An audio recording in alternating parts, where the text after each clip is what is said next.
Hi guys, and welcome back to my channel.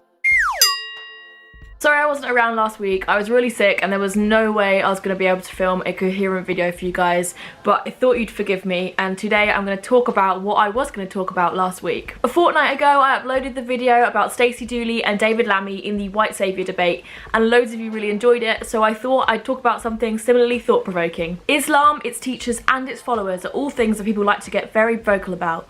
No more than this week, where the world witnessed a horrific terror attack in New Zealand towards a Muslim community. It was a subject that was already on my mind quite a lot, as last Saturday I was invited to the 16th annual Peace Symposium run by the Ahmadiyya Muslim community. Every year the event is attended by over 1,000 people and watched by thousands more online. It sees mayors, politicians, journalists and religious leaders come together to talk about some of the most difficult problems in the world. And this year's topic, the critical need for world peace, a statement that could not be needed more than now after what happened in Christchurch. As I sat down at my table last week that spanned all of the world's major religions in front of me, one of the first questions I was asked was, has being here changed your perception of Islam? Now, I've personally always believed that Islam is a very peaceful and loving religion based on the people that I've known that follow it, but I could see where his question was coming from because all we ever hear about in the media is the negatives. We live in a world where we hear almost every day about terrorism, extremism, death and civil war, and a lot of that revolves around Islam, but all this coverage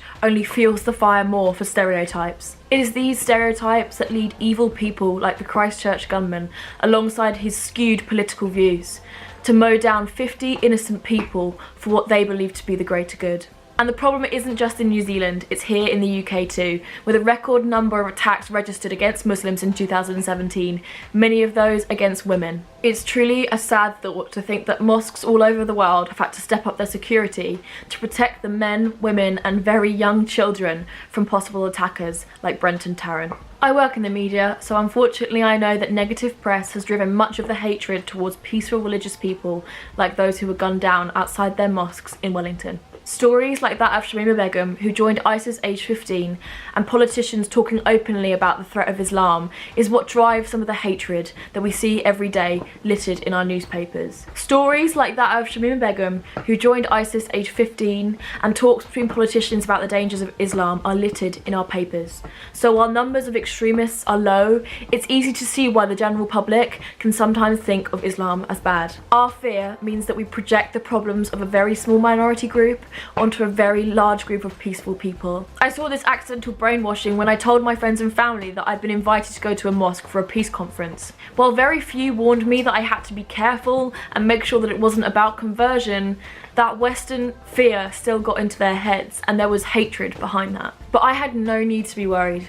The Ahmadiyya community, who set up this conference every year, believe in peace and unity, and being there with them would only confirm in my mind the loving and kind nature of Muslims. As a Christian, peace and unity is something that I also strive for, so while myself and the Ahmadiyya Muslims might not believe in the same teachings, we could at least agree that the world needs peace in this dark time. Peace, in one form or another, is part of all religions. This was the opening statement at the conference this year, and I, for one, could not argue with that. The opening address continued to explain that the Ahmadiyya Muslims wanted to unite all people and religions to strive for world peace. So while some people may have thought they were trying to convert me, they were actually trying to work with me. This year, the leader of the Ahmadi community, Hazrat Misrur Ahmad, and his guest speaker, the Most Reverend Kevin MacDonald, spoke on the topic of world peace. It was based on topics including terrorism, the nuclear arms race and Brexit, and its timing, just a few days before a horrific terror attack, could not have been more poignant for me. An impression has developed that Africans, Asians and particularly Muslims are a threat to society.